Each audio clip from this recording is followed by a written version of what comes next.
பயப்படாதே, நான் உனக்கு துணை நிற்கிறேன் என்று சொன்ன இயேசுவின் நாமத்திலே உங்களுக்கு வாழ்த்துக்கள். ஆமென். நேரம் இந்த மாதிரி மைக்கெல்லாம் யூஸ் பண்றேன். எனக்கு ஒரு பெரிய சந்தோஷம் இந்த இடத்துக்கு வந்தது என்னன்னா, இது ஒரு கிரயத்தின் இடம். ஆமென். ஹல்லேலூயா. பார்க்கிறேன், யாங்கோ சொன்ன மாதிரி நான் பின்னோக்கி பார்க்கிறேன். ஸோ பாமன்ல இப்படிப்பட்ட ஒரு லைஃப் ஸ்டைல்ல இருந்து ஊழியத்துக்கு வர்றது சாத்தியமே இல்லை, அழைப்பு இருந்தால் ஒழிய. ஆமென். ஸோ நான் விசுவசிக்கிறேன், தேவன் யார தாயின் கருவுல உருவாவதற்கு முன்பாகவே முன்குறிச்சிருக்கிறாங்களோ அவங்கள தேவனே தேர்ந்தெடுக்கிறார். ஆமென். ஹல்லேலூயா. ஸோ அவங்க சொன்னது போல அந்த நாட்கள்ல வந்து திருப்பி இங்க வந்து ஊழியத்தை செய்யறதுங்கிறது தேவ கரம் அவங்களோட இருக்கிறத நான் உணர்கிறேன். Price the Lord. இன்னொரு பெரிய சந்தோஷம் என்னன்னா, ஆண்டவர் எனக்கு அந்த நாட்கள்ல நான் ஒரு கம்பெனில இருந்து பகுதி நேரமா ஊழியம் செய்யும் போது ஒரு வாக்கு பண்ணாரு. இந்த தீவுல இருந்து நீ எழும்பி போவ, அதே மாதிரி நீ இருக்கிற கம்பெனி எக்ஸ்போர்ட் பண்ணும், சபை பாகுபாடு இல்லாத ஒரு பெரு கூட்டத்தை நான் இந்த தீவுல எழுப்புவேன்னு சொன்னாரு. ஆனா நான் ஆரம்பிச்சேன் சகை பாடுபாடு இல்லாம ஒன்று செய்யணும்னு. ரொம்ப சோர்ந்து போய் இப்போ கூட ஒரு வாரத்துக்கு முன்னாடி ஒருவேளை நம்ம தான் தப்பு பண்ணிட்டோமோ, அவர் சொல்லலையோ, இப்படி எண்ணங்கள்லாம் வந்துருச்சு. ஹல்லேலூயா. பவுல் சொல்றது போல சொந்த சகோதரர்களால வந்த உபத்திரம் அதிகம். Price the Lord. ஸோ தேவ திட்டம் ஒரு வட்டத்துக்குள்ள வைக்க முடியாது. ஆமென். ஆனா இங்க வந்ததுக்கு அப்புறம் நினைக்கிறேன், தேவனுடைய வார்த்தை ஒருபோதும் பொய்யாகாது. ஹல்லேலூயா. மேல் மாடியில நீங்க கூடி இருக்கிறதெல்லாம் பார்க்கும்போது தேவன் உங்களை கொண்டு பெரிய காரியத்தை செய்வார். ஹல்லேலூயா. ஸோ இந்த நாளிலும் அவங்க சொன்னது போல மார்ச் மாதம் 2ஆம் தேதி நாங்கள் போகிறோம். இவங்களுக்கு அப்புறம் ஒரு டீம் வர்றாங்க, டாக்டர் டீம். அவங்க வந்து 14வது சர்ச்சை டெடிகேட் பண்ணுவாங்க.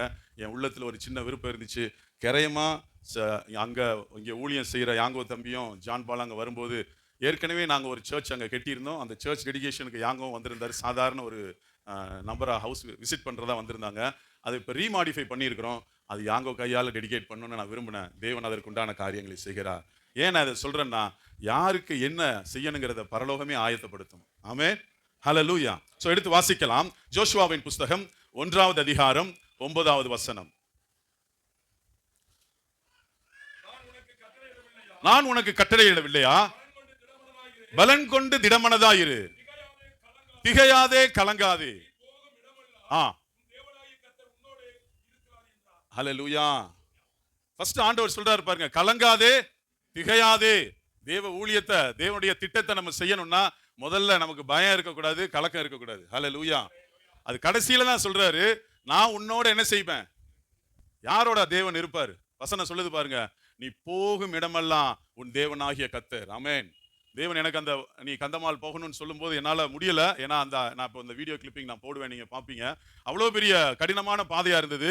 ஆனால் அந்த வசனம் எப்படி சொல்லுது பாருங்க, நீ போகும் இடமெல்லாம் உன் தேவனாகிய கர்த்தர் உன்னோடு இருக்கிறார். போனா இருப்பார். பக்கத்தில் கைப்பிடிச்சு சொல்லுங்க, போனா இருப்பார். ஹல்லேலூயா. அவருக்காக நீங்க என்ன செய்யணும்? ஒரு ஸ்டெப்பு எடுத்து வைக்கணும். இங்க இருக்கிற மாதிரி நீங்க இங்க பார்க்கிற கிறிஸ்தவம் நினைச்சிடக்கூடாது. உங்க கையில வேதம் இருக்கு. புதிய ஏற்பாடுல கரைய நிறைந்த கிறிஸ்தவத்துல எழும்பினதுதான் இன்னைக்கு நம்ம ரட்சிக்கப்படுகிறது. ஆமென். அது வசனம் சொல்லுது, விலையேற பெற்ற ரட்சிப்பு. ஆமென். ஹல்லேலூயா. சோ என்னோட சின்ன சாட்சியை சொல்லி ஒரு சிறு காரியத்தை உங்கள்கிட்ட நான் பகிர்ந்து கொள்ளணும்னு நினைக்கிறேன். நான் நேரம் போகிறதுனால ஆரம்ப நாட்கள்ல நிறைய பேர் என்னை பார்த்துருக்கிறீங்க.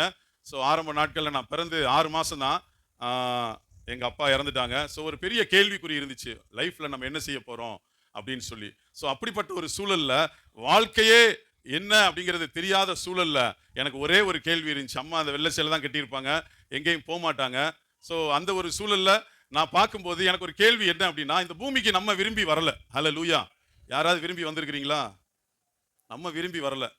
நம்ம உயரத்தை கூட நம்ம தீர்மானிக்க முடியாது. என்கிட்ட ஆண்டவர் கேட்டிருந்தா நான் சொல்லியிருப்பேன், 6.2 வேணாம், யாங்கோ மாதிரி அந்த உயரம் வேணாம், பேண்ட் பிட்டு கிடைக்க மாட்டுக்கு, அதை காட்டிலும் ரெடிமேட்ல எந்த சட்டையும் எடுக்க முடியல, அதை காட்டிலும் பொண்ணு கிடைக்க மாட்டுக்கு. ஹல்லேலூயா. ஆனா அந்த உயரத்தை கூட நம்ம என்ன செய்ய முடியாது? தீர்மானிக்க முடியாது. Price the Lord. சோ அப்போ எனக்கு ஒரே ஒரு கேள்வி இருந்துச்சு, ஆண்டவரே இந்த பூமிக்கு நான் விரும்பி வரல, அதே மாதிரி இந்த பூமியை விட்டு போகும்போது நான் விரும்பி என்ன செய்ய முடியாது? யாராவது சொல்ல முடியுமா? பிரதர், நாளைக்கு பிறந்த நாள்னு சொல்லலாம், நாளைக்கு நான் மரிக்க போறேன், தவறாம வந்துருங்க, கடைசி கண்ணை மூடும்போது உங்க முகத்தை தான் பார்த்து மூடணும், சொல்ல முடியுமா? ஸோ இந்த பூமிக்கு வர்றது நம்ம கையில இல்லை, போறது நம்ம கையில இல்லை. அப்ப எதுக்காக வர்றோம்? அதுதான் என்னோட கேள்வி. ஸோ என்னோட தாய் மாமா என்னை எடுத்து வளர்த்தாங்க. அந்த 10 ட்ரெயினுக்கு தான் எப்பயும் மதுரையில் போய், அப்புறம் திருச்சியில் போய், 52 வயசு எனக்கு, இங்கிலீஷ் மீடியம்லாம் படித்தேன். அப்புறம் நான் பாஸ்கெட் பால்லாம் விளாண்டேன். ஸோ அப்படி போகும்போது மாமா பொண்ணையே திருமணம் முடித்தேன். அம்மா 2 பிள்ளைங்க எல்லாமே என் வாழ்க்கையில் இருந்தது. 25வது வருஷத்தில் எங்கள் டீச்சர்ஸ் எல்லாம் கூப்பிட்டு ஒரு ப்ரோக்ராம் பண்ணோம். எங்கள் பேட்சில் எல்லாமே, காலேஜ்லேயும் நான் கேப்டனாக இருந்தேன், ஸ்கூல்லேயும் கேப்டனாக இருந்தேன். ஆனால் ஒன்று மட்டும் என் வாழ்க்கையில் மாறலை, இந்த பூமிக்கு ஏன் வந்தோம் அப்படிங்கிற கேள்வி மட்டும் மாறல. ஹல்லேலூயா. பக்கத்துல கைப்பிடிச்சு சொல்லுங்க, நல்ல அழகா ட்ரெஸ் போட்டிருக்கீங்க, என்ன விலைன்னு தெரியும், இந்த பூமிக்கு ஏன் வந்தீங்க? செல்ல குறிச்சு கேட்டா தெரியும். அம்மா ஒரு ரெட்டத்தட்ட செயின் எவ்வளவுமா, சாயல் காசுல வாங்கினது, அதெல்லாம் தெரியும். ஏன் இந்த வாழ்க்கைக்கு நம்ம வந்தோம்? ஹல்லேலூயா. ஒரு பெரிய கேள்வி என் உள்ளத்துல இருந்துச்சு. அதே மாதிரி நான் காலேஜில் படிக்கும்போது எனக்கு தூக்கம் வரல அப்படின்னா அந்த பைபிள் எடுப்பேன், அப்படி திருப்புவேன். இயேசு கலிலேயா நதி, தூங்குறதுக்காக மட்டும்தான் அந்த பைபிள் படிப்பேன். எத்தனை பேர் இன்னும் அப்படி படிக்கிறீங்க? 3 டம்ளர் மோரை குடிச்சிட்டு தூக்கம் வரலைன்னா அப்படி பைபிள் வாசிப்பேன், எனக்கு தூக்கம் வந்துடும். அப்போ ராணி காமிக்ஸ்னு ஒன்று இருக்கும், இது 2 தான் இருக்கும். ஆனால் நான் என்ன காரியத்துக்கு நான் கடந்து போனாலும் ஒரே ஒரு கேள்வி மட்டும் என் உள்ளத்துல, இந்த பூமிக்கு ஏன் வந்தோம்? ஹல்லேலூயா. ஸோ கேத்தலிக்ல நான் ரொம்ப பயபக்தியா இருப்பேன். ஒரே ஒரு காரியத்துக்காக கோயிலுக்கு போவேன். ஏன்னா அருள் நிறைந்த மரியே வாழ்க இப்படி எல்லாம் பண்ண உடனே சொல்ல, பிரேமா மகனா ரொம்ப பக்தி அப்படின்னு இந்த வார்த்தையை கேட்டோன்னு, ஆஹா அம்மாவுக்கு ஒரு பெரிய கிரெடிட் வாங்கிட்டு வந்துட்டோன்னு ஒரு சந்தோஷம். ஹல்லேலூயா. ஏன்னா எங்கள் அம்மா தான் எனக்கு அப்பாவும் இருந்ததுனால எங்கள் அம்மா மேலே அவ்வளோ அன்பு. கேத்தகிசம் கிளாஸ் முடிஞ்சு எங்கள் ஃபாதர் வந்து கேட்டார், இயேசு பின்னாடி வாங்க அப்படின்னு சொன்னால் எத்தனை பேர் வருவீங்கன்னு கேட்டார். எல்லாரும் கை தூக்குனாங்க, நான் மட்டும் தூக்கலை. அப்போ அந்த ஃபாதர் சொன்னார், ஜோசப் நல்லா தூபம்னா நல்லா ஆட்டுவேன், அந்த ட்ரெஸ் எல்லாம் போட்டு உதவிக்கு வருவேன், நல்ல பையனில் நீ, உன் பேரே ஜோசப்பு, ஏன் இயேசுவுக்கு பின்னாடி போக மாட்டியான்னு கேட்டார். அப்போ நான் சொன்னேன், எங்கள் அம்மா விட்டுட்டு யார் பின்னாடியும் போக மாட்டேன். ஆனால் எந்த தேவன் என்னைய தொட்டாரோ அதே அம்மாவை விட்டுட்டு ஊழியத்துக்கு போகும்படியான தேவ அன்பு ஆண்டவர் கொடுத்தார். அன்பு தான் நம்மளை நெருக்கி ஏவும். Price the Lord. ஸோ தேவன் அப்படியா என்னை கொண்டு வந்தாரு. நான் தாயின் கருவுல உருவாவதற்கு முன்பாகவே அவருக்கு ஒரு திட்டம் இருந்துச்சு, அநேகருக்கு இவன் தகப்பனா இருப்பான் அப்படின்னு சொல்லி. Price the Lord. இன்னொரு வசனத்தை நீங்க வாசிக்கலாம், சங்கீதம் 32:8. நமக்கு 2 பாதை இருக்கு இந்த உலகத்துல. ஒண்ணு நீங்க விரும்புகிற வழி, இன்னொன்னு தேவன் உங்களுக்கு வைத்த வழி. நான் உனக்கு போதித்து நீ நடக்க வேண்டிய வழி, நடக்க விரும்புகிற வழி இல்ல. ஹல்லேலூயா. நீங்க நினைக்கிற மாதிரி நீங்க விரும்புகிறதெல்லாம் தேவன் கொடுத்துட மாட்டாரு. அவர் தாத்தா இல்ல, கிறிஸ்மஸ் தாத்தா தான். Jingle bell jingle bell jingle ஆலரே அப்படின்னு முட்டாய் போட்டோன்னு அப்படியே எல்லாரும் ஹப்ளாக்க ஒரு சிரிப்பு வந்துடும். அந்த தாத்தாட்ட போய், ஐயா யாங்கோட பிரச்சனை என்ன, அதெல்லாம் தெரியாது. ஜிங்கிள் பெல் இங்க வரும்போதெல்லாம் ஜிங்கிள் பெல் தாத்தாவை பார்க்க வரக்கூடாது, அவர் இங்க தகப்பனா இருக்கிறாரு. ஹல்லேலூயா. தகப்பன் உங்களுக்கு நன்மையானதை மட்டும் செய்வார். இந்த பூமியில கொஞ்ச காலம் தான் வாழ போறோம், யாரும் நிரந்தரமா வாழ முடியாது. இந்த பூமி வாழ்க்கை எதுக்குன்னு நான் கண்டுபிடிச்சேன்னா, நித்தியமா வாழ போறதுக்கு ஒரு ஆயத்த கூடாரம். Price the Lord. we are getting prepared. இந்த இடத்துல நம்ம ஆயத்தமாகறோம். இங்கேயே நீங்க ஆதாயத்தை தேடிடக்கூடாது. ஹல்லேலூயா. ஸோ இப்படி என் வாழ்க்கை போச்சு. ஸோ காலேஜ் முடிஞ்சு, கல்யாணம் முடிஞ்சு, எல்லாம் முடிஞ்சது. கடைசி 2000 உலகம் அழிஞ்சுன்னு சொன்னாங்க, வேகமா கல்யாணம் முடிச்சேன். 2000 உலகம் அழிகிறதுக்கு முன்னாடி கல்யாணம் முடிக்கணும்னு சொல்லி. ஆனா அப்போ டிவைன் சென்டர் போய் வரும்போது தேவன் இந்த வார்த்தை மூலம் முத நான் பரிசுத்த ஆவியானவரை என்னை தொட்டார். உற்சாகமா கைகளை தட்டலாம். ஒரு வாழ்க்கையில ஒரு பெரிய விலையேற பெற்ற ஒன்று இருக்குன்னா அது பரிசுத்த ஆவியை நீங்க பெறுவதும் ரட்சிப்பு நீங்க அடைவதுதான். ஹல்லேலூயா. ஹல்லேலூயா. இங்க வசனம் சொல்லுது, நான் உனக்கு போதித்து நீ நடக்க வேண்டிய வழி. திருப்பி எல்லாரும் சத்தமா சொல்லுங்க பாப்போம். வேண்டிய வழி. இன்னைக்கு செய்தியோட தலைப்பு வேண்டிய வழியா விரும்புகிற வழியா. ஹல்லேலூயா. எனக்கு ஒரு ஆசை இருந்துச்சு. எப்படின்னா, முன்னாடி அந்த நான் காலேஜ் முடிச்சுட்டு வரும்போதெல்லாம் பெரிய பிரேஸ்லெட்டை போட்டுட்டு பெரிய செயினை போட்டு, டேய் மாப்ள எங்க இருக்க மாப்ள, இந்த பிரேஸ்லெட் ஆட்டிக்கிட்டே இருக்கணும், தெரியணும்ல எல்லாருக்கும், எல்லாரையும் அட்ராக்ட் பண்ணணும் அப்படிங்கிற ஒரு வாழ்க்கையில நான் நினைச்சேன். எல்லாருக்கும் முன்னாடி நம்ம பெரிய ஆளா தெரியணும் அப்படின்னு சொல்லி. அது நான் வேண்டிய வழி. நான் வேண்டிய வழியில அது நான் விரும்புகிற வழி. ஹல்லேலூயா. ஆனா தாயின் கருவுல உருவாவதற்கு முன்பாகவே நீ தகப்பனை பார்க்க மாட்ட, ஆனா நீ தான் தகப்பனா இருப்பேன்னு சொல்லி என் தாயின் கருவுல நான் உருவாவதற்கு முன்பாகவே அவர் ஒரு வேண்டிய வழியை வச்சிருக்கிறாரு. அது எப்ப நமக்கு தெரியும்னா, எப்போ தேவன் ஆவியானவர் நம்மளை தொடுகிறாரோ அப்பதான் நமக்கு தெரியும். ஹல்லேலூயா. விரும்புகிற வழியை எல்லாரும் வாழ்ந்துடலாம். நீங்க சாகும்போது சொல்லுவாங்க, ஐயா இவரை மாதிரி ஒரு சகோதரர் அடக்கத்துக்கு போயிருந்தேன், அவரே ஒரு வேசியின் வீட்டில இருந்தா தூக்கிட்டு வந்திருந்தாங்க. அப்போ அங்க சொல்றாங்க, இவரை போல் நாம் வாழ்ந்து, அப்படியெல்லாம் வாழ்ந்து நம்ம மறிக்க முடியாது. தேவன் நமக்காக ஒரு நித்திய வாசஸ்தலத்தை ஆயத்தப்படுத்தி வச்சிருக்கிறார். ஹல்லேலூயா. இன்னொரு வசனத்தையும் கூட நீங்க வாசிக்கலாம். எரேமியாவின் தீர்க்கதரிசன புஸ்தகம் 1வது அதிகாரம் 5வது வசனம்.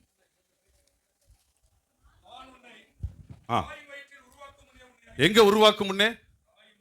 நீங்க தாயின் வயிற்றுல உருவாவதற்கு முன்பாகவே உங்க அம்மாவுக்கே நீங்க என்ன மூக்கு மொழியும் தெரியாது. பிறந்ததுக்கு அப்புறம் தான் அப்படியே அப்பத்தா மாதிரியே மூக்கு அப்படின்னு சொல்லுவாங்க பிறந்ததுக்கு அப்புறம். ஆனா தாயின் கருவுல உருவாவதற்கு முன்பாகவே சொல்லு, உன்னை நான் பாருங்க, அப்பவே உங்களை அறிஞ்சிட்டாரு.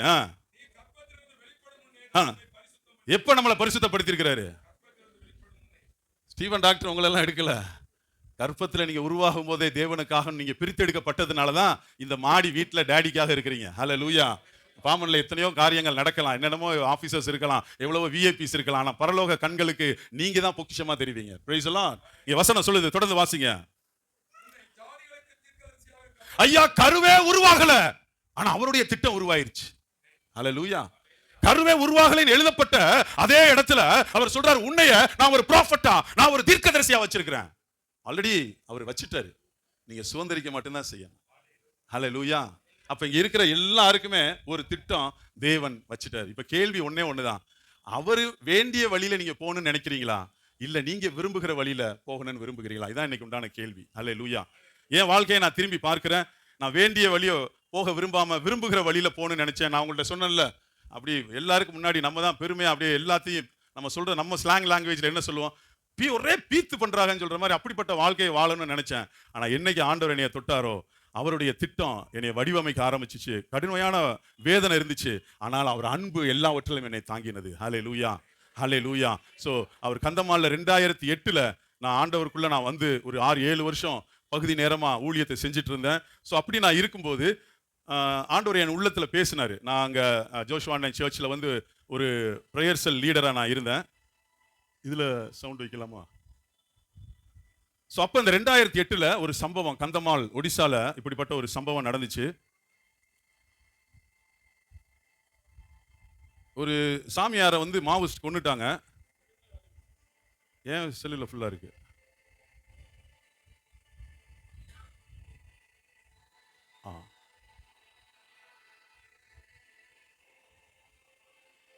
சோ இந்த சம்பவம் ஆட்டு அடிக்கிறது போல அவங்க கிறிஸ்தவங்களை, அவங்க கிறிஸ்தவ நாமத்துக்காக யார் இருக்கிறாங்களோ ரோட்ல அடிச்சாங்க. இந்த காட்சியை பார்த்து நான் தான் ஜெப வாரியரா இருந்ததுனால பாருங்க, மிலிட்டரி கூட நிக்கிறாங்க, ஆனாலும் அந்த இடத்துல தடுக்க நிறுத்தல. இவங்க அடி வாங்குறவங்க யாரோ எல்லாம் படிச்சு பைபிள் சர்டிபிகேட் வாங்கினவங்க இல்ல, தேவனுக்காக அங்க ஒரு சிறு ஊழியத்தை செய்யறவங்க. ஸோ அப்ப என் மனசுல நினைச்சு, ஆண்டவரே நாங்க இங்க எல்லாம் நல்ல சுகபோகமா இருக்கிறோமே, இப்படிப்பட்ட ஜனங்களை ஆண்டவரே இன்னும் மண்டையில நடத்துவதற்கு நீங்க இங்க இருந்து யாரையாவது எழுப்பலாமே அப்படின்னு சொல்லும்போது தேவன் என்கிட்ட இடைப்பட்டாரு, யாரை எழுப்பல, நீ தான் போக போற அப்படின்னு சொல்லி. ஹல்லேலூயா. ஸோ இப்படி அடிச்சு நொறுக்கும் போது ஒரு இது வந்து 4400 வீடு கிட்ட அடிச்சு நொறுக்குனாங்க. ஸோ இப்படிப்பட்ட ஒரு சூழலுக்கு நீ ஊழியத்துக்கு போகணும் அப்படின்னு சொல்லி ஆண்டவர் இடத்துல சொல்லும்போது, என்னால முடியாத ஆண்டவரே, இவ்வளவு பெரிய நெருக்கமானது, 61 பேரை உயிரோடு எரிச்சிருக்கிறாங்க.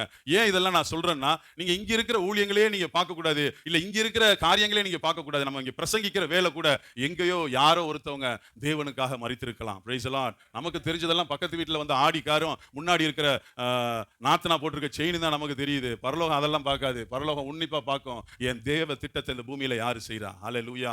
உலகம் ரொம்ப பெருசு, அதை காட்டிலும் தேவனுடைய கண்கள் அதை காட்டிலும் பெருசு. எல்லாருமே ஒரு நோக்கத்துக்காக வந்திருக்கிறோம். 61 பேரை உயிரோட எரிச்சாங்க.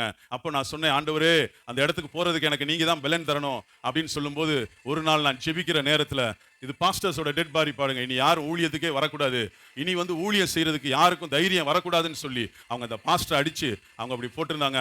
இந்த பிள்ளைங்க கூட அதுல தீயரிக்கப்பட்ட அந்த விக்டம்ஸ் தான்.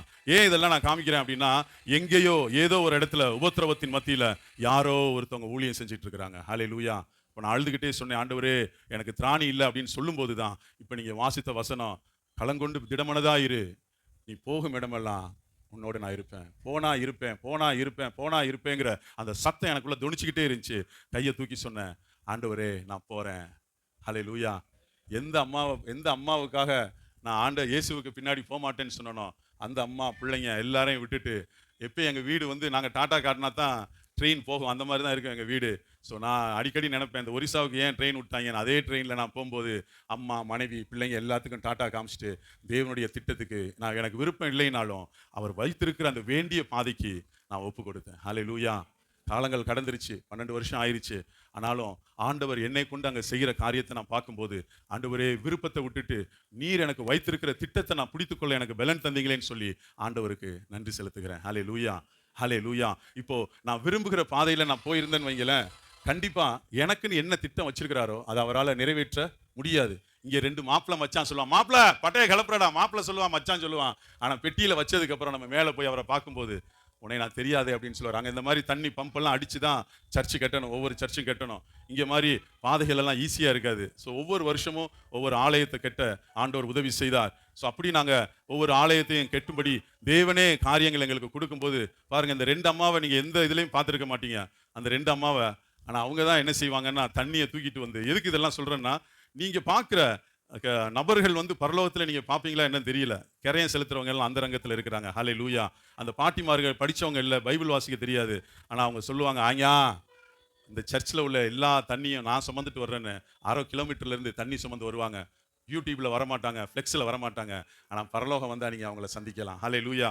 இந்த சர்ச்சு தான் பாருங்க, அதில் பின்னாடி யார் தெரியுறா? சின்ன குழந்தையா யாங்கோ இருக்கிறாரு. ஹல்லேலூயா. அந்த டெடிகேஷனுக்கு வந்திருந்தாரு. இந்த சர்ச் வந்து மழை பெஞ்சு உடஞ்சி போச்சு. அப்போ எனக்கு திராணி இல்லை, மழை பெஞ்சு உடஞ்சி போச்சு அப்படின்னு சொல்லி, ஆண்டவரே இதுக்கு என்ன செய்யலாம் அப்படின்னு நான் நினைக்கும் போது ஒருத்தவங்க வந்து ஒரு 50,000 ரூபா கொடுத்து இதை ரீபில்ட் பண்ணுங்க அப்படின்னாங்க. கிட்டத்தட்ட 1,50,000 ரூபா வரும் திருப்பி அதை ரீபில்ட் பண்ணுறதுக்கு. திருப்பி இந்த சர்ச்சை வடிவமைச்சிருக்கிறோம். எந்த இடத்துல விசுவாசியாக வந்து எந்த அங்கீகாரம் இல்லைனாலும் இழந்ததை தேடி, தன்னை இழந்ததை தேடி ஊழியம் செய்கிற அந்த தேவ பிள்ளை கையில் ஆலயம் திறக்கப்படணும்னு பரலோகம் திட்டம் பண்ணியிருக்கு. ஹல்லேலூயா. நம்மளுடைய சித்தம் நிறைவேறாது. நம்மளை ஒப்பு கொடுத்தா அவருடைய திட்டம் நிறைவேறும். ஹல்லேலூயா. உற்சாகமா கரங்களை தட்டி தேவ நாமத்தை மகிமைப்படுத்தலாம். ஸோ இப்படியா ஒவ்வொரு சர்ச்சும் நாங்கள் கட்டுறோம். ஆண்டவர் வந்து அதை ஆசீர்வதிக்கிறாரு. நீ யாங்கோ சொன்னது போல யாரெல்லாம் ஒரிசா வர்றீங்களோ அவங்க அந்த ஊழியத்தை செய்யும்படி ஆண்டவர் உங்களை உதவி செய்வார். ஹல்லேலூயா. ஸோ ஒரு ட்ரைனிங் கேம்ப் நடத்தணும்னு நான் நினச்சிக்கிட்டு இருந்தேன். அப்போ கொரோனா சமயம். ஸோ 2021 இதான் அந்த கேம்பஸ் எங்களுக்கு கிடைச்சது, ஒரு கிராமம். ஸோ அந்த பைக்கில் தான் நான் போவேன். அப்போ நான் கொரோனாவில் ஊருக்கு வர முடியல, என் கார் அங்கே மாட்டிக்கிச்சு. அப்போ நான் சொன்னேன் ஒரு ட்ரைனிங் சென்டர் கட்டணும்னு சொல்லும்போது அந்த 17 ஃபேமிலி அந்த கிராமத்தில் இருக்கிறாங்க, 4 பாஸ்டர்ஸ் இருக்கிறாங்க.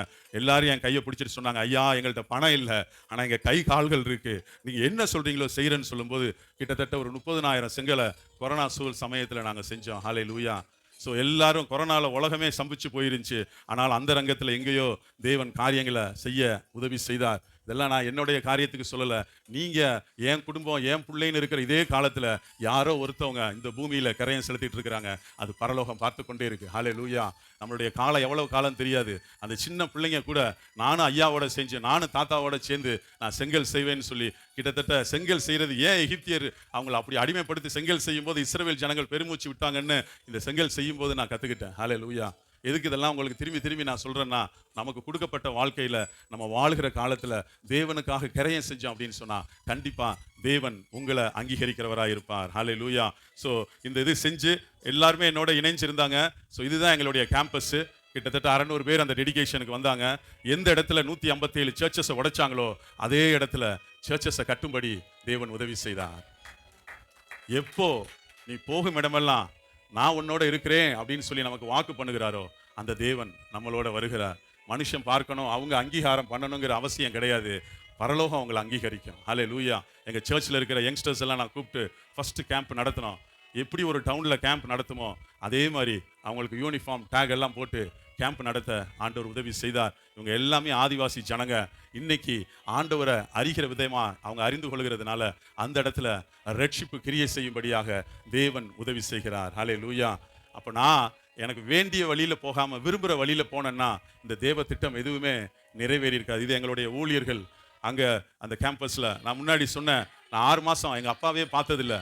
ஆண்டவர் சொல்கிறாரு, நீ அப்பாவே பார்த்ததில்லை, ஆனால் உன்னையே நான் தகப்பன் ஆக்குவேன் அப்படின்னு சொன்னால் எப்படி ஆக்க முடியும்? இந்த மாதிரி பிள்ளைங்களுக்கு அவர் தகப்பனாய் வைத்திருக்கிறார். ஹல்லேலூயா. எப்போதுமே வேத வசனம் பொய்யாகாது. நான் ஜெபம் பண்ணும்போது இப்படி ஜெபம் பண்ணுவேன், ஆண்டவரே நான் ஏதோ ஒரு அலங்கார விளக்கா இருந்துடக்கூடாது, ஏதாவது ஒரு அந்தரங்க இடத்துல ஒரு மெழுகுபத்தியா இருந்து நான் எரியணும், ஏன் மூலமா மற்றவங்க எரியணும்னு அடிக்கடி ஜெபம் பண்ணுவேன். அந்த சம்பவங்கள் எல்லாம் அந்த ஜெபத்தெல்லாம் தேவன் நிறைவேற்றுகிறவராக இருக்கிறார். ஹல்லேலூயா. உங்களுக்கு ஒரு திட்டம் வச்சிருக்கிறாரு. அந்த திட்டம் எப்போ நிறைவேறும்னா நீங்க ஆண்டவரே உங்களுக்காக நான் ஒப்பு கொடுக்குறேன்னு சொல்லும்போது இதே போல நீங்க ஒரு மெழுகுவத்தியா இருப்பீங்க. அநேக மெழுகுவத்திய நீங்க பற்ற வைப்பீங்க. இந்த தேசம் ஒளி பெறும். ஹல்லேலூயா. ஹல்லேலூயா. பக்கத்தில் கைப்பிடிச்சு சொல்லுங்க, நீங்க தான் மெழுகுவத்தி. நீங்க பலர, நல்ல சத்தமா சொல்லுங்க, பலர நீங்க வெளிச்சமாக்க போறீங்க. ஹல்லேலூயா. ஹல்லேலூயா. செய்தியின் ஆதாரத்துக்கு நம்ம வருவோம். எனக்கு இந்த வார்த்தையில இந்த வேண்டிய வழியா விரும்புகிற வழியா அப்படின்னு சொல்றதுல ஒரு 3 கேரக்டர்ஸை உங்களுக்கு முன்னாடி வைக்க நான் விரும்புகிறேன். ஹல்லேலூயா. எடுத்து வாசிக்கலாம். ரூத்தின் சரித்திரம் 1வது அதிகாரம் 21வது வசனம். ஆ ஆ ஆ ஆ இப்போ இன்னைக்கு ஒரு 3 கேரக்டர்ஸ் உங்களுக்கு முன்னாடி வைக்கிறேன். ஃபர்ஸ்ட் கேரக்டர், பயங்கரமான அறிவு இருக்கும் ஆண்டவரை குறிச்சு, ஆனா அர்ப்பணிக்க மாட்டாங்க. ஹல்லேலூயா. வசனம் எரேமியா 1:7 அப்படி முடிச்சிருவாங்க. அப்படியே பின் பாயிண்டா வச்சிருப்பாங்க. ஹல்லேலூயா. ஆனா போய் அவங்களால என்ன செய்ய முடியாது? அர்ப்பணிக்க முடியாது. Price the lord. ஹல்லேலூயா. யாங்க நீங்க ஒரு பேக் வச்சிருந்தீங்கல்ல, பைபிள் பேக், அதை எடுத்துட்டு வந்து எனக்கு போடுங்க ஒரு நிமிஷம், ஒரு உதாரணத்துக்காக. பரலோகம் பார்க்கிற வியூ வேற, நம்ம பார்க்கிற வியூ வேற. வந்து சும்மா நீ எனக்கு கழுத்துல போடு. இப்ப பாருங்க, அவர் யாங்கோ என்னை வரவேற்கிறதுக்காக அந்த பேக்கை போடுறாரு. சும்மா போடு. ஒரு உதாரணத்துக்காக சொல்றேன். வரவேற்கிறதுக்காக போட்டாரு. சந்தோஷமா. இப்ப உங்களுக்கு எல்லாம் சந்தோஷம். ஆஹா, செமையா வரவேற்றுட்டாரு. இப்ப இந்த பேக்கை தச்சவர் வர்றாரு மாடி ஏறி. வந்து என்னைய பார்த்தா என்ன செய்வாரு? ஐயோ டேய், அது பேக்கை கழுத்துல மாட்டுறதுக்கு இல்லடா, புக்கு வைக்கிறதுக்கு, அப்படி சொல்லுவாரா இல்லையா? இதே மாதிரி தான் நம்ம வாட்டில் பெரிய வீடு கட்டி பெரிய மாளிகை கார் வாங்கி ரெட்டை தட்டி செயினை போட்டுக்கிட்டு அல்லேலூயா அப்படின்னு சொல்லும்போது பேக் மாட்டினவர் வந்து சிரிக்கிற மாதிரி பரலோகம் நம்மளை பார்த்து சிரிக்கும். பரலோகம் எதுக்கு சந்தோஷப்படும் தெரியுமா? தாயின் கருவுல உருவாவதற்கு முன்பாகவே உங்களுக்கு வச்சிருக்கிற திட்டத்தை நீங்க பலன் இல்லைனாலும் ஒரு ஸ்டெப் வைக்கிறீங்கல்ல, அதை பார்த்து சந்தோஷப்படும். அல்லேலூயா, ஹல்லேலூயா. இங்க மனுஷன் எப்படி எல்லாம் ஃப்ரேம் பண்ணி வச்சிருக்கானோ இந்த ஃப்ரேம்க்குள்ள நீங்க போக கூடாது. ஏன்னா வேத வசனம் உங்களுக்கு கொடுக்கப்பட்டிருக்கு. ஹல்லேலூயா. நம்ம தலைமுறை தான் ஆசீர்வதிக்கப்பட்ட தலைமுறை. என்னோட முப்பாட்டனுக்கு பைபிள் கையில இல்ல. ஹல்லேலூயா. என் பேரனுக்கு தடவைத்தான் தெரியும். It's technology world. இனி வரப்போற டெக்னாலஜி வேர்ல்ட். 5th ஸ்டாண்டர்ட் படிக்கும்போது என் மகன் ஓடி வந்தான், எங்க மம்மி எங்க, மம்மி எங்கன்னு. 8th படிக்கும்போது எங்க செல்லுங்க அப்படின்றான். வரப்போற தலைமுறை டெக்னாலஜி இறுக்கி பிடிச்சிரும். தேவனுடைய பலத்த கரம் இருந்தா மட்டும்தான் அவங்க ரட்சிக்கப்பட முடியும். ஹல்லேலூயா. இதுக்கு முந்தின தலைமுறைக்கு அந்த ஸ்லாக்கியம் இல்ல, பிந்தின தலைமுறைக்கு ஸ்லாக்கியம் இல்ல. ஆனா நம்ம தலைமுறைக்கு ஒரு ஸ்லாக்கியம். நம்ம வேறு ஒன்றும்படி, டெக்னாலஜி வருவதற்கு முன்பாகவே வேத வசனத்துல வேறு ஒன்றும்படி, பரிசுத்த ஆவியில வேறு ஒன்றும்படி நமக்கு தேவன் அந்த நேரத்தை வச்சிருந்தாரு. ஹல்லேலூயா, ஹல்லேலூயா. ஆனா இதுலயே நம்ம தோத்து போறோம்னா அப்போ நம்மள்ட்ட எவ்வளவு பெரிய நிர்விசாரம் இருக்கும் பாருங்க. ஹல்லேலூயா. இன்னைக்கு இருக்கிற கிறிஸ்தவ உலகம் எப்படி மாறிடுச்சு அப்படின்னு சொன்னா, வெளி உலகத்துக்கு நான் கிறிஸ்தவனா தெரிஞ்சா போதும். என்னோட ஃப்ரெண்ட் ஒருத்தன் துபாய் போயிருந்தான். அவன் என்ன நினைச்சான்? துபாய் சேக்கு மாதிரி நம்ம ட்ரெஸ் போட்டுட்டோம்னா அந்த ஒட்டகத்துல போயிடலாம்னு நினைச்சான். வெளில கவனம் வாங்கினா, அல்லாங்கிற அந்த தொப்பியை வாங்கினா, மாட்டினா, ஒட்டகத்துல ஏறி உட்கார்ந்தான். அவன் நினைச்சான் இந்த மாதிரி வெளிப்புறத்துல அந்த ஷேக்க போல நான் ட்ரெஸ்ஸை போட்டுட்டேன்னா அந்த ஒட்டகத்துல பயணம் போயிடலாம்னு நினைச்சான். ஆனா அவன் கதை அப்படி இல்லை. வெளிப்புறத்துல நம்ம ட்ரெயின் ஆறதுனால ஒட்டகத்துல நம்ம போக முடியாது. உள்ள நமக்கு ட்ரைனிங் வேணும். ஹல்லேலூயா, ஹல்லேலூயா. இன்னைக்கு நம்மளுடைய கிறிஸ்தவ உலகம் எப்படி இருக்கு அப்படின்னு சொன்னா, வெளியில என்னென்ன வகையில நம்ம காண்பிக்க முடியுமோ அதெல்லாம் நம்ம காண்பிக்கிறதுனால அந்த பரலோக பயணத்துக்கு நம்ம போயிட முடியாது. Price the Lord. இங்க நகோமி சொல்றா பாருங்க, என்னென்ன சொல்றா, அந்த வசனத்தை மீண்டும் வாசிக்கலாம். ஆ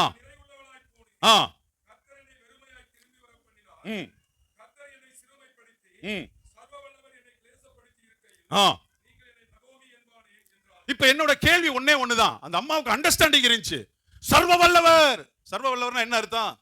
எல்லாத்தையும் கொடுக்க வல்லவர். ஹல்லேலூயா. அவங்களுக்கு அந்த அண்டர்ஸ்டாண்டிங் இருந்துச்சு. அவர் சர்வ வல்லவர், இஸ்ரவேலின் தேவன் சர்வ வல்லவர் அப்படிங்கிற அந்த அண்டர்ஸ்டாண்டிங் இருந்துச்சு. ஆனா சர்வ வல்லவரோட பாதையில போகிறது தான் கொஞ்சம் கஷ்டமா இருக்கு. ஹல்லேலூயா. நம்மளாம் எப்படி ஃப்ரேம் பண்ணிட்டோம் அப்படின்னு சொன்னா, ஆண்டவருக்குள்ள வந்த உடனே அப்படியே நமக்கு நகை நட்டெல்லாம் வரணும், மற்ற என்னென்ன தேவையோ எல்லாம் வரணும். மற்றவங்க பார்க்கும்போது பிரதர் பார்த்தீங்களா எல்லாம் ஆண்டவருக்கு கொடுத்த ஆசீர்வாதம். இப்படி நம்மளா ஃப்ரேம் பண்ணிக்கிறோம். நான் பேக்கை போட்டுக்கிட்டு சந்தோஷப்பட்ட மாதிரி. ஹல்லேலூயா. இங்க வசனம் சொல்லுது பாருங்க, அவன் நிறைவுள்ளவளாய் போனாள். ஏன் நிறைவுள்ளவளா ஏன் போகணும்னு கேட்கிறேன். அவங்க பஞ்சம் வந்த உடனேயே அவங்க சுய புத்தியில ஆபரேட் ஆறாங்க. Praise the lord. அவங்களுக்கு தெரியும் சர்வ வல்லவர்ங்கிறது தெரியும், அவரு எல்லாவற்றையும் கொடுக்க வல்லவர்னு தெரியும். ஆனா பஞ்சம் வந்த உடனே மோவாபுக்கு போகிறது தான் வந்துருது. ஹல்லேலூயா. நம்மளை பாருங்க, அப்படியே வைராக்கியமா ஒயிட் ட்ரெஸ்ல தான் வருவோம் சண்டே. ஹல்லேலூயா, ஸ்தோத்திரம் சிஸ்டர், பிரைஸ் தி லார்ட் அப்படினோம். இங்கே கிளம்பியே நம்ம எங்க இருப்போம் தெரியாது. ஏன்? அந்த அறிவு இருக்கு. அர்ப்பணிக்கிறதுக்கு தேவ அன்பு வேணும். அதனாலதான் பவுல் இப்படி எழுதுறாரு, அன்பு என்னை நெருக்கி ஏவுகிறபடியினால். ஹல்லேலூயா. இவங்க சந்ததி மூலமா ஒரு பெரிய திட்டத்தை தேவன் வச்சிருந்தாரு. விரும்புகிற வழியில இவங்க போனாங்க. அவங்க மோவாப் போனாங்க. என்ன நடந்துச்சு? அதுல நிறைய காரியங்களை நான் உங்களுக்கு சொல்லலாம். பாருங்க, கர்த்தர் என்னை சிறுமைப்படுத்தி, சர்வ வல்லவர்னு சொன்ன அந்த கர்த்தர் சிறுமைப்படுத்துவாரா? உங்களை யாராவது சிறுமைப்படுத்திருக்காரா? கர்த்தர் நம்மளை பெருமை தான் படுத்துவார். ஹல்லேலூயா. சிறுமையில் உள்ளவனை கண்ணோக்கி அவர் உயர்த்துகிற தேவன். ஹல்லேலூயா. இங்க அவங்க என்ன சொல்றாங்க பாருங்க, அடுத்து கர்த்தர் என்னை சிறுமைப்படுத்தி, அப்பயும் ஒரு சர்வ வல்லவரை சேர்த்துக்கிறாங்க. செய்யறதெல்லாம் உலக வாழ்க்கை, ஆனா அல்லேலூயா மட்டும் நம்ம சேர்த்துக்கிறது. ஹல்லேலூயா. இப்ப தைரியமா சொல்லுங்க ஹல்லேலூயா. இவங்க எப்ப பார்த்தாலும் சர்வ வல்லவர் சர்வ வல்லவர்னு சொல்லுவாங்க, ஆனா பாத முழுசு மோவாபுக்கு நேரா தான் போவாங்க. Price the Lord. இவங்க அறிவுள்ள கிறிஸ்தவங்க, ஆனா அர்ப்பணிக்க முடியாத கிறிஸ்தவங்க. நான் ஒன்னு சொல்றேன், அன்பு மட்டும்தான் அர்ப்பணிக்க பலன் தரும். ஹல்லேலூயா. என்னோட ஹோம்ல இருக்கிற பசங்க 2 பேர் போலீஸ் வேலைக்கு போயிருக்கிறாங்க. அவங்க ஆரம்பத்துல அவங்க என் ஹோம்ல வரும்போது இப்படி கோடு கோடா ரூல்டுல நோட்டு புக் இருக்கிற மாதிரி கோடா போட்டுட்டு வந்திருந்தாங்க. நான் சொன்னேன், ஏன்டா எங்க இருக்கிற ஹோம்ல வந்து நீ இப்படி இருக்கக்கூடாது, ஒன்று ஒழுக்கா இருக்கணும்னா இரு, இல்லைன்னா நாளை காலையில பெட்டி சட்டி எடுத்துட்டு கிராமத்துக்கு போயிரு அப்படின்னு சொன்னேன். அப்புறம் அடுத்த நாள் காலையில வந்து மன்னிப்பு கேட்டாங்க. சரி இனி இருந்துங்க, இனி இந்த மாதிரி கோடு ஓடுற ஸ்டைல் எல்லாம் போடாத அப்படின்னு சொல்லிட்டு ட்ரெயின் ஏறி வந்துட்டேன். நான் வந்த ட்ரெயின் புவனேஸ்வர் ட்ரெயின்னால அது 9 மணி 10 மணிக்கு தான் வீட்டுக்கு வரும். படுத்து தூங்கிட்டு காலையில பார்த்தா அப்பா அப்படின்றான் என் சின்ன மகன், அவனும் கோடு போட்டிருக்கான். உடனே ஆண்டவர் சொல்றாரு, இப்போ உன் மகனை வெளியில அனுப்ப முடியுமா? ஆண்டவரே அனுப்ப முடியாது ஆண்டவரே. அப்ப ஆண்டவர் சொன்னாரு, 2 பேரும் ஒரே பிள்ளைங்க தான், உன் பிள்ளை மேல அன்பு வச்சிருக்கிற அந்த அன்பை மட்டும் அவங்க மேல கூட்டு அப்படின்னு சொன்னாரு. அதுக்கப்புறம் நான் அவங்களை அந்த மாதிரி ஹாஷா ட்ரீட் பண்றது இல்ல. ஆனா என்னைக்கு அந்த தேவ அன்பு நம்மளை மூடுதோ அப்பதான் நம்மளால அர்ப்பணிக்க முடியும். அல்லேலூயா. பக்கத்துல கைப்பிடிச்சு சொல்லுங்க, அறிவு, சத்தமா சொல்லணும், அறிவை உலகம் பார்க்கும், அர்ப்பணிப்ப பரலோகம் பார்க்கும். அல்லேலூயா. இந்த நகோமி அம்மா எல்லாமே அவங்களுக்கு தெரிஞ்சிருந்தது, அவர் வந்து சர்வ வல்லவர்னு தெரிஞ்சிருந்தது. ஆனா நிறை உள்ளவங்களா தான் இருந்தாங்க, இன்னும் பட்டினி பசி கூட ஆகல. அன்னைக்கு ஒரு வீட்டுக்கு ஆறுதலுக்காக போயிருந்தேன். அவங்க ஒரே அழுகை, என் பிள்ளை எப்படி கரையேற்றுவேன் அப்படின்னு சொல்லி. அப்ப நான் கேட்டேன், அவங்க பொண்ணுக்கு என்னம்மா வயசு? 3 வயசு. அதாவது இவங்க பாருங்க, பஞ்சம் வந்துருச்சு உண்மை, அந்த பஞ்சம் இன்னும் அவங்க வயித்தை தொடல. ஏன்னா நிறை உள்ளவள்னு சொல்லலாம், நிறை உள்ளவங்களா போனேன். ஹல்லேலூயா. எதுக்கு நான் இதை சொல்றேன்னா, ஒருவேளை சொந்த பந்தம் உங்க சொக்காரவங்களோ சொல்லுவாங்க, போயிட்டியாக்க கதை முடிஞ்சு போச்சு. கதை முடியாது, கர்த்தர் நம்மளோட இருக்கிறாரு. ஹல்லேலூயா. நம்மளை உண்ணவும் உடுத்தவும் அவர் கொடுப்பாரு, போதுமானதா இருக்கு, நமக்கு என்ன செய்வார்? நடத்துவார். ஏன்னா அவர் சர்வ வல்லவர். ஹல்லேலூயா. ஹல்லேலூயா. எப்போ தேவன் உங்களை தெரிந்து கொண்டாரோ அப்ப இருந்து அவர் தான் உங்களை பார்த்துக்குவார். சமீபத்தில் நான் வாசிக்கும் போது பேதுரு கடல்ல நடந்து வரும்போது என்ன செஞ்சிட்டாரு? கடல்ல விழுந்துட்டாரு. அப்போ நான் திருப்பி அதை வாசிச்சுட்டு ஆண்டவரை பார்த்து கேள்வி கேட்கிறேன், ஆண்டவரே பேதுரு எங்க ஆள்ல கடல் மீன் பிடிக்கிறவரு, அதுவும் அப்ப இன்ஜின் போட்டு இந்த மாதிரி சைனா இன்ஜின்னா இல்ல, பக்கத்துல தான் கடலுக்கு போயிருக்கோம், அப்படியே தண்ணியில விழுந்தால் நீச்சல் அடிச்சு வந்துருவார்ல, நீங்க சொல்லியிருக்கலாம்ல, நீச்சல் அடிச்சு வா அப்படின்னு சொல்லியிருக்கலாமே, நீங்க ஐயோன்னு பதட்டப்பட்டு கையை பிடிச்சு தூக்குறீங்க அப்படின்னு சொல்லும்போது அப்ப ஆண்டவர் மெல்லிய சத்தத்துல சொன்னாரு, என்னைக்கு ஒருத்தன் உலகம்ங்கிற வலையை விட்டுட்டானோ நான் அவனை விட மாட்டேன். ஹல்லேலூயா. அவர் காத்திருந்திருக்கலாம், பேதுருக்காக காத்திருந்திருக்கலாம், ஆனால் அதுக்கு கூட அவர் தருணம் வைக்கல, உடனே தூக்கி எடுத்தாரு. ஏன்னா உலகத்தை விட்டு தேவனை பிடிச்சவங்கள ஒருபோதும் தேவன் விடவே மாட்டார். ஹல்லேலூயா. இவங்க சர்வ வல்லவரை தெரிஞ்சிருந்தாங்க, சர்வ வல்லவரை அறிஞ்சிருந்தாங்க. ஆனா என்ன செஞ்சிட்டாங்க? சர்வ வல்லவரை விட்டுட்டு மோவாப்ங்கிற உலகத்தை பிடிச்சதுனால இப்ப அவங்க போகும்போது தேவனும் போயிருக்க மாட்டார் மோவாபுக்கு. சொல்லுவார், மகளே அப்படி போகாதமா, அப்படி போகாத, உனக்கு வேண்டிய பாதை இந்த பாதை தான், நீ விரும்புகிற பாதையில போகாதன்னு சொல்லியிருப்பாரு. ஆனா எனக்கு இதுதான் விருப்பம்னு சொல்லி அவங்க நகோமி போனதுனால 3 பேர் இறந்து போனாங்க. ஹல்லேலூயா. ஹல்லேலூயா. அடுத்து ஓர்பால். முதல் கிறிஸ்தவங்க எப்படி நம்ம பார்த்தோம்னா அதிகமான அறிவு இருக்கும், ஆனா அவங்களால என்ன செய்ய முடியாது? அர்ப்பணிக்க முடியாது. 2வது கிறிஸ்தவங்க எப்படி இருப்பாங்க அப்படின்னா, அவங்க ஷோ ஆஃப் கிறிஸ்டியனா இருப்பாங்க. எங்க போனாலும் பிரைஸ் தி லார்ட் சிஸ்டர், ஹல்லேலூயா, நல்லா ஜெபம் பண்ணுங்க, எங்க வீட்ல ஒரு சாத்தான் இருக்கு. அப்படியா, சரி அப்ப நாளைக்கு நாங்க வந்து ஜெபம் பண்றோம்னு போய் சாத்தானை தேடினா வேற யாரும் அவங்க சாத்தான்னு சொல்ல மாட்டாங்க, எங்க மாமி தான். ஆனா எப்படி பிரைஸ் தி லார்ட் அடிப்பாங்க? Price the Lord sister. அவங்க வரலைனாலே என்ன, அந்த சிஸ்டரை காணும் கண்டுபிடிச்சிடலாம். இவங்க எப்படி அப்படின்னா, வெளியில நான் ஒரு பெரிய கிறிஸ்தவ வாழ்க்கையை வாழ்றேன்னு காண்பிக்கிற கிறிஸ்தவங்களா இருப்பாங்க. ஹல்லேலூயா. ஹல்லேலூயா. வசனத்தை எடுத்து வாசிக்கலாம் பாருங்க. நகோமி 2 பேருக்குமே வாய்ப்பு கொடுக்குறாங்க, நீங்க என்ன செய்யுங்க, நீங்க கடந்து போயிருங்க, என்னை விட்டுட்டு போங்க அப்படின்னு சொல்லி அவங்களுக்கு வாய்ப்பு கொடுக்குறாங்க. வாசிக்கலாம் 9வது வசனம், 1வது அதிகாரம் 9வது வசனம். ஆ ஆ ஆ எவ்வளவு ஒரு கண்கொள்ளா காட்சி பாருங்க. மாமி மருமகளை முத்தமிட்டாள் அப்பவே. ஹல்லேலூயா. இங்க சத்தமிட்டாள்ங்கிறத தான் கேட்க முடியும், என்ன செய்யற, ஆனா அங்க ஒரு மாமி முத்தமிட்டாங்க. அவங்க எப்படி ரியாக்ட் பண்றாங்க பாருங்க. அவங்களும் 2 மருமகளும் அழுதாருன்னு போட்டா பரவாயில்ல, ஐயோ மாமி, ஊருக்கே தெரியுது என்னப்பா அவ்வளவு பாசம், ஊர்ல அப்படி பாசம் இல்ல. நான் சொன்னல பிரேமா மகனா, ரொம்ப பக்தி, நான் ரீச் ஆயிட்டேன். ஹல்லேலூயா. ஹல்லேலூயா. பக்தியோ புக்தியோ நம்மளை பரலோகம் சேர்க்காது, அர்ப்பணிப்பு மட்டும்தான் சேர்க்கும். ஹல்லேலூயா. அவங்க அப்படி 2 பேரும் சேர்ந்து என்ன செஞ்சாங்களாம்? அழுதாங்களாம். ஹல்லேலூயா.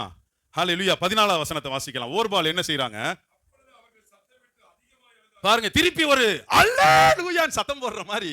இவங்க ஞாயிற்றுக்கிழமை கரெக்டா வருவாங்க, அவங்க சத்தம் தான் அதிகமா இருக்கும். அவங்க எங்கிட்டு பார்த்தாலும் பிரைஸ் தி லார்ட், ஆமென். ஞாயிற்றுக்கிழமை மட்டும்தான் அது இருக்கும். திங்கட்கிழமை இருந்து யுத்தத்தை ஆரம்பிச்சிருவாங்க பக்கத்து வீட்டுல. ஏன் அப்படின்னா மற்றவங்கள்ட்ட they want to show off, நான் பயங்கரமான கிறிஸ்தவன், பிரைஸ் தி லார்ட், அந்த சபைக்கு தான், அந்த சபையில இருக்கிறவங்க மட்டும்தான் பரலோகம் போவாங்க. அல்லேலூயா. இப்படி எல்லாம் பேசியே நம்மள்ட்ட அந்த தாழ்மை வர்றதில்லை. ஹல்லேலூயா.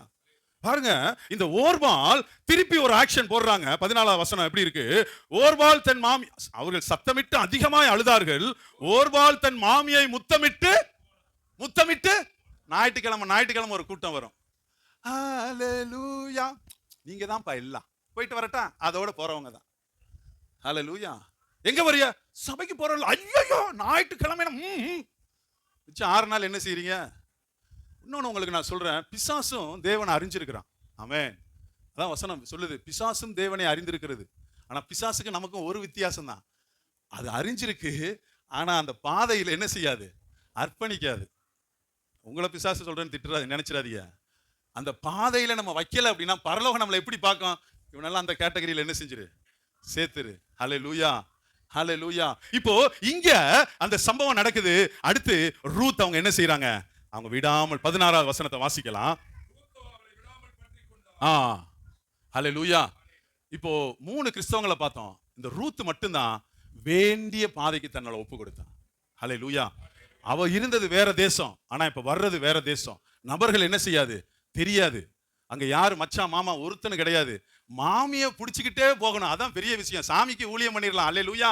மாமிக்கு ஊழியம் பண்றது ரொம்ப கஷ்டம், அதுவும் தெரியாத பட்டணத்துல, மாமி சொந்தக்காரவங்க இருக்கிற இடத்துல. இப்போ தாய்க்காவது பொறுக்க போயிடலாம், தாய்க்காக ஆஸ்பத்திரியில பயங்கரமா மணிக்கணக்கா இருப்பாங்க. ஆனா இங்க வசனம் சொல்லுது, மாமிக்காக அவ நெல் பொறுக்க போகிறான். பாருங்க, அவ விருப்பப்பட்டது எதுவுமே நடக்கல, ஆனா தேவன் வச்சிருந்த பாதையில் அவன் நடந்தா. அவளுக்கு போவாஸ் கணவனா அமைகிறாரு. அவங்களுக்கு பிறந்ததுதான் ஓபேத். ஹல்லேலூயா. அந்த வசனத்தை மாத்திரம் நம்ம வாசிக்கலாம். அழகா தேவன் எப்படி எப்படியெல்லாம் நமக்கு காரியங்களை சொல்லி கொடுக்கிறார் பாருங்க. ஏன் இதெல்லாம் உங்களுக்கு சொல்லி கொடுக்கணும் அப்படின்னு சொன்னா, உங்களுக்குள்ள இருந்து ஒரு பரிசுத்த சந்ததியை எழுப்ப அவர் திட்டமாயிருக்கிறார். ஹல்லேலூயா. ரூத் 4வது அதிகாரம் 17வது வசனம்.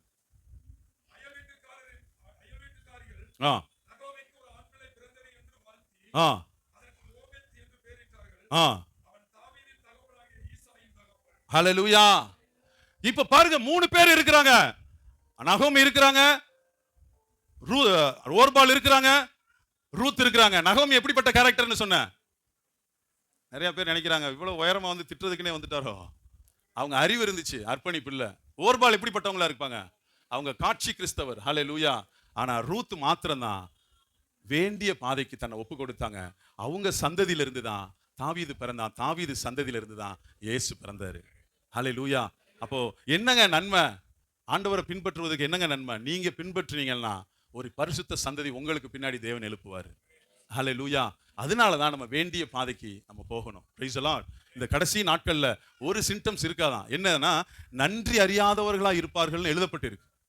உங்க பிள்ளைங்களை நான் இப்படி வளர்த்தேன் அப்படி வளர்த்தேன்னு சொல்லி கடைசி நேரத்துல நீங்க வந்து அழுதாதீங்க. அப்படி வளர்த்தேன் பாத்துக்கங்க, ஆனாலும் என்னை விட்டுட்டே போயிட்டான், அது அப்படித்தான் போவான். ஏன்னா வசனம் சொல்லுது, நன்றி அற்றவர்களா இருப்பார்கள். ஹல்லேலூயா. கடைசியா நான் ஒன்னு சொல்ல முடிக்கிறேன். தேவனுக்கு உண்மையிலே நீங்க வேண்டிய பாதையில போகணும்னா உங்க இருதயத்துல ஒரு நன்றி உணர்வு வரணும். Praise the lord. ஹல்லேலூயா. அந்த நன்றி உணர்வு என்னைய அதிகமா உடைச்சிச்சு. ஒரு கிராமத்துல ஒரு வாத்து கூட்டம் இருந்துச்சான். இந்த வாத்து கூட்டம் ராசி இல்லை அப்படின்னு சொல்லி அதை அடிச்சு விரட்டிட்டாங்க. உடனே அது காயத்தோட ஒரு ஆத்தங்கரைக்கு போகுது. அங்க ஒரு மீனவன் காயம் கட்டி அந்த வாத்தை வளர்க்குறான். திருப்பி ஊருக்கு போங்கன்னு சொன்னோன்னா அது வாத்து போகல. அதுக்கு பதிலாக அந்த வாத்து சொல்லுது, நாங்க உங்களுக்கு நன்றி உள்ளவங்களா இருக்கணும். அப்ப என்ன செய்ய முடியும்? நீங்க மீன் பிடிக்கிறீங்கல்ல, நான் உங்களுக்கு உதவி செய்வேன் அப்படின்னு சொன்ன உடனே அந்த மீனவன் அவங்க கழுத்துல நூலை கட்டுறான். ஏன்னா மீன் அதுக்கும் தேவை, பார்த்தீங்களா? காசு ஊழியத்துக்கும் தேவை, காசு உங்களுக்கும் தேவை.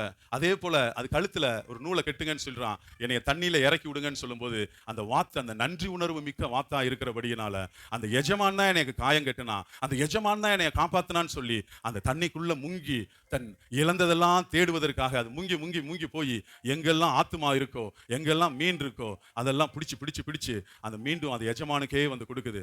நம்ம வாத்துக்கு வச்சிருக்கிற பேரு வாத்து மடையன், அறிவு இல்லாததான் வாத்து அப்படின்னு சொல்லி நம்ம பழகிட்டோம். ஆனா அந்த வாத்துக்கு கூட தேவன் ஒரு நன்றி உணர்வை வச்சிருக்கிறாரு. அந்த மீனை எடுத்துட்டு வந்து அது முழுங்காது, அது தன் எஜமானிட்ட வந்து கொஞ்சம் கொஞ்சமா வந்து கொடுக்கும். அந்த நன்றி உணர்வு அந்த எஜமான இடத்துல வந்து அந்த மீனை கொட்டிட்டு திரும்பி போகும். இது ஏன் அதை அப்படி செய்து அப்படின்னு சொன்னா, இந்த எஜமானன் எனக்காக காயம் கட்டி என்னைய இப்படி அடிச்சு நொறுக்கணவங்க மத்தியில இருந்து என்னைய தூக்கி எடுத்து என்னைய காப்பாற்றி இந்த இடத்துக்கு கொண்டு வந்தான் அப்படின்னு சொல்ற அந்த நன்றி உணர்வு பாருங்க. அந்த கூடையில போட்ட உடனே அப்ப அந்த வாத்துக்கு என்ன லாபம்?